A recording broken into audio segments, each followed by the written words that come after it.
Maybe it was God's day, maybe a bit of writer's block, because for the whole across all of Egypt with a whole lot of frogs. According to the Bible, the second plague consisted of the Nile teeming with frogs, so many that they invaded the homes of the Egyptians, looking for anywhere to hide. They crawled into people's ovens and troughs, making it annoying if not impossible to do their daily chores. Not even the palace was safe.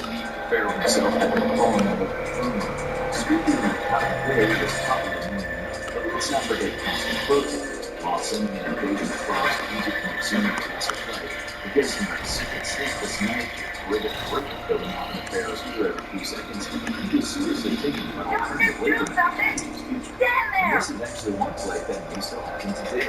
The most common expression is it's raining cats and dogs, but that doesn't seem to happen too often. Raining frogs, on the other hand, has been reported multiple times throughout history. Roman scientists claim these they once reported storms of frogs and fish falling from the sky, and thousands of years later, British soldiers reported a toadstorm in 1794. Frogs and toads are small animals, and they can easily pick up by tornadoes and drop elsewhere. But this doesn't quite explain the massive multi-day frog invasion. What might explain it, however, is a big of blood or predator. Frogs are amphibians, spending most of their day by the riverside hunting bugs and small fish. If a river suddenly becomes inhospitable, they'll probably go looking for food elsewhere, like all of Egypt. So the scientific explanation for the plague of frogs might just be that they were all there all along. But the first plague sent them into the city center to drive everyone nuts. And speaking of driving everyone nuts, number 3, lice and fleas.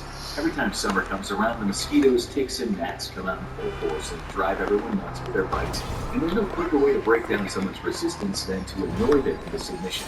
That's why, for the third plague, Moses raised his staff, hit the dust of the ground, and God transformed that very dust into a swarm of lice and gnats. According to the Bible, all the dust in Egypt transformed into these microscopic biting insects and set out like a vicious swarm to drink the blood of everyone there. Not only would the thick swarm of insects be hard to see, but the constant biting would keep everyone in constant pain, and the itching would last for days. All the while, new bites were being delivered. While the Pharaoh no doubt tried to seal himself up in his palace to protect himself, anyone who's ever tried to keep those insects out during the summer knows it's basically a fool's errand. This one definitely could have happened, and it's not even a rare phenomenon. Like the last two, these plagues all feed into each other. The river was poisoned, killing off mass numbers of fish, and sending the frogs fleeing to the city. Many of those frogs then died off because they'd already been poisoned by the river. The piles of dead fish and frogs started attracting fast-breeding insects, which feed off the putrid flesh, and then flew off in search of their nest. While it's not likely this happened as fast as was described in the Bible without divine intervention, it's still entirely possible for the previous two plagues to result in a massive overrun of blood-sucking insects within a short period. Additionally, frogs are an essential part of the ecosystem, and they mostly feed on insects. If the frogs left their usual hopping grounds and then died off in large numbers, it would definitely boost an already growing insect population. All these factors on the heels of the last two are definitely a recipe for a very itchy panic Egyptian population and a whole lot of chaos. But the animals weren't going hungry. Number 4, wild beasts, or something else. This one gets tricky. The original Hebrew word for this plague is aleph, and its meaning is ambiguous. What is clear is that it's a mixture of something alive that comes into Egypt and kills off much of the livestock, depriving the Egyptians of both their supply of meat and their working animals for their farms. The only question is, what is doing the killing? Some scholars have interpreted this plague as referring to wild beasts from the outlands coming in and slaughtering cattle. There's no description of these beasts, but many artists have depicted them as wolf-like creatures. Now that's a beast worthy of a plague, but other scholars have argued it might be something smaller. Venomous creatures like snakes, scorpions, or hornets in large numbers could easily devastate the cattle population. And so could smaller insects like mosquitoes or staple flies that could bite the cattle and infect them with disease. But what was the most likely explanation? You might notice a pattern with the scientific explanation for these plagues. They all sort of feed into the other. A massive ecological disaster has been unfolding since the flood in the river, and now it had manifested into another plague. Much like the gnats that preceded this one, it's possible that whatever these creatures were, they had their food supply disrupted by the chaos of the river and the departure of the frogs. With nowhere else to feed, they headed into farming regions surrounding the city and began eating whatever they could find. There is no report of any humans being killed by these mysterious creatures, at least not directly, which might make it more likely that these creatures were among smaller options. Of course, they might just play into future plagues when they started killing the Egyptians more directly. And like all the other plagues, this one might not have stayed where it was supposed to. because the pestilence situation was about to go from bad to worse. Number 5. Pestilence. Not long after, the next plague came, Simon, with incredible consequences. The swift-moving plague started sweeping through the Egyptians' livestock. The cattle population had already been decimated by the previous plague targeting them, but wild animals weren't contagious. Now, a highly fatal disease was killing off whole herds and flocks, and they were spreading it to each other. With only rudimentary knowledge of disease prevention, the Egyptians were powerless to stop the disease from spreading. This added to the major problem that the first 5 plagues caused: starvation. The first plague targeted the water supply and the fish population. Others targeted crops. This one was targeting the meat supply and leaving it contaminated. It's not clear if the disease was making the jump to humans, but what was clear is that the food supply was getting thinner and thinner, even among the elites. And we may know exactly what this one was. While it's possible that God just created a new plague out of thin air to target livestock, we also know that there's a livestock disease that really existed and devastated much of the animal population of Africa and Europe in the 18th and 19th century. It was called rinderpest, and it had a nasty collection of symptoms: fever, diarrhea, necrosis of the lymphoid, and oral sores. Worse, it had nearly 100% fatality rate and could be transmitted by both air and water. It affected a wide range of animals, including cattle, deer, buffalo, and camels. While the plague in the Bible mentions it affected other animals like donkeys and sheep, the two viruses could be closely related.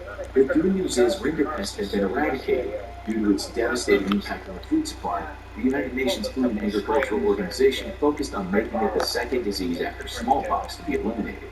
But if it was present in ancient Egypt, their entire food supply would have been in rough shape. And it wasn't just the animals in trouble. Number 6. Boils. While most of the previous plagues targeted the food supply and environment around the Pharaoh and his men, this one hit home, literally. God ordered Moses to take soot from a furnace and throw it in the air in front of the Pharaoh. The soot turned into a fine dirt which spread over the palace and all around Egypt. And whenever it hit an Egyptian, their skin would break out into painful, festering, infected boils. The Pharaoh no doubt had many a palace doctor and apothecary trying to cure his ailment, but none of them had answers. And the average Egyptian was left to fend for themselves.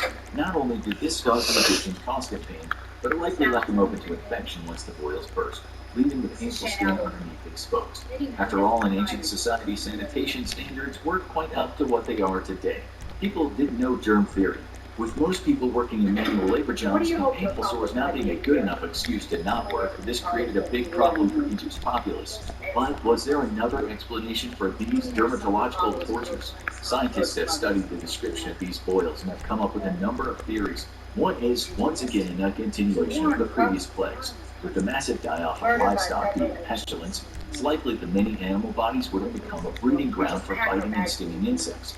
Everyone from commoners to the Pharaoh would have likely been dealing with horseflies, gnats, and lice in even larger numbers, which might have caused painful welts and infections. Another explanation is the deadly, highly infectious disease smallpox, which is believed to have been in Egypt since around 3,000 years ago, and the evidence of smallpox scars have been found on the mummy of a previous pharaoh. And then there are standard boils, which can be caused by a minor skin infection brought on by bacteria. Maybe it was one of these or all of them, but one thing's for sure, the Egyptians were not having a good time, and it was about to get worse. Number 7. Fire and hail. When Moses came back down to the Pharaoh's castle, he hoped that all the constant disease and starvation had worn him down, because if not, God was ready to escalate. The next plague would bring the worst hailstorm to ever fall on Egypt, coupled with a massive lightning storm that lit much of the country on fire. The disaster was so extreme that Moses even warned the Pharaoh to tell his countrymen to bring all their livestock and supplies inside, because anything outside was likely to be destroyed by massive rock-like pieces of ice falling from the sky. Many translations describe this as fiery hail, which typically isn't something that exists, making it look more and more like God's wrath. The combination of hail, lightning, and raging flames devastated the already weakened country, with one exception, the city of Goshen, which was primarily populated by the enslaved Israelites. But what was the secret of this terrible storm? While some of the details might have been embellished, like plumes of flames, this plague was described more in depth than many of the others, and it's not a surprise. Terrible storms are something that happen in nature and don't need an explanation. Hailstorms are uncommon in the desert, but possible and commonly accompanied by lightning. However, there is another explanation for the unusual and extreme weather. Around 3,500 years ago, at a time near the Exodus, there was a massive volcanic explosion on the island of Santorini near Crete. This sent massive amounts of volcanic ash into the atmosphere, which can create atypical weather, especially when it mixes with thunderstorms.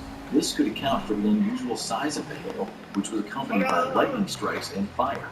All put together, it's not a surprise it looked positively apocalyptic to the Egyptians. Then came a plague that might have delivered the killing blow to Egyptian society. Number 8. Locusts. It wasn't the first time the country had been hit by a bug and animal problem during the 10 plagues, but few insects were feared more than the locust. This insect didn't attack humans or spread pestilence. It had only one target, the Egyptian food source. When the pharaohs once again refused to let the Hebrews leave Egypt, Moses warned that the plagues of locusts would cover the land, so much so that no one would ever be able to see the ground. The plants that had not been destroyed by the hail were now targeted by the locusts, and this added to the attacks on the livestock by wild beasts, disease, and the disturbance of the water that killed many of the fish.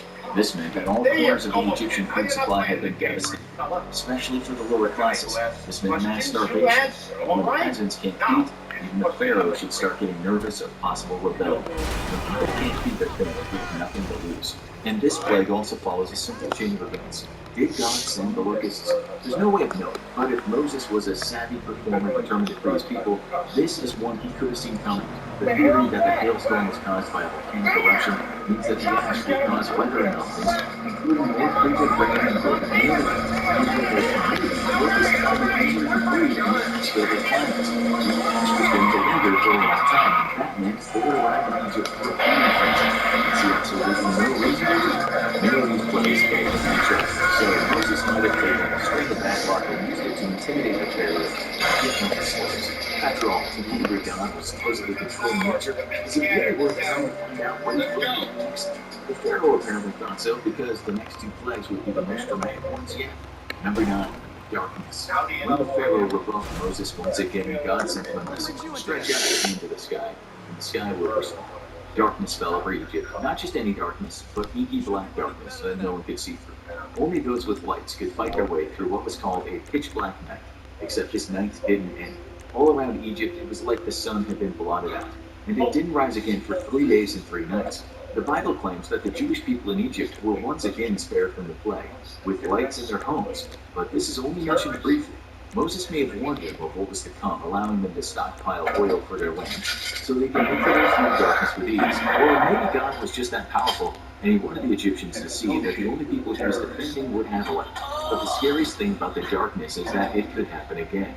There are many theories about what could blot out the sun over Egypt from a scientific perspective. The sun does go down for months at a time in the far north, but Egypt is near the equator and has long days for most of the year. Another theory is a solar eclipse, which can dramatically block out the sun, but those typically only last several hours at most.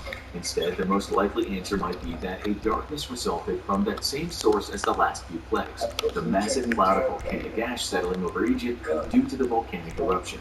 While it's unlikely this would have created night-like conditions, the combination of a massive cloud overhead blocking out the sun and unsettled weather bringing in dust and ash blowing it through the streets could have led to an extended period of darkness so bad that it would have been hard to see your hand in front of your face. And for ancient people who didn't know when the sun was going to rise again, this was probably terrifying. But God still had one last dramatic act to go. Number 10. Death of the firstborn. Surely, blocking out the sun would be enough for the pharaoh to yield by now, right? But maybe it was pride. Many sources indicate that this pharaoh was raised alongside Moses as his older brother, so maybe it was sibling rivalry. Whatever the cost, the pharaoh rebuffed Moses one more time, and God called down the most terrifying plague yet. This one would take some prep, because God ordered Moses to spread the word to the Hebrews. Take the blood of a lamb and mark it above your doorway, because tonight the angel of death will come down from the heavens. And when the angel sees blood over the doorway, he'll know the home belongs to one of the Jewish people and pass it by. But for all the unmarked doors belonging to the Egyptians, the angel of death will enter, and for each house they'll claim the life of their firstborn son. This went all across class lines in Egypt, claiming the lives of peasants, merchants, and even the eldest son of the pharaoh himself. This was enough to finally break the pharaoh's spirit, but was it divine intervention? Of all the 10 plagues, this was the only one that is explicitly supernatural as described. An intelligent, ethereal being comes down from heaven to claim specific souls, but is warded off from taking the lives of those protected by God by a religious ritual. In fact, every Egyptian firstborn son died the same night. It's proof of divine intervention. But it's been several thousand years, and we have no way of knowing the exact details of the deaths that happened that night. What is known is that one specific person died that night, the pharaoh's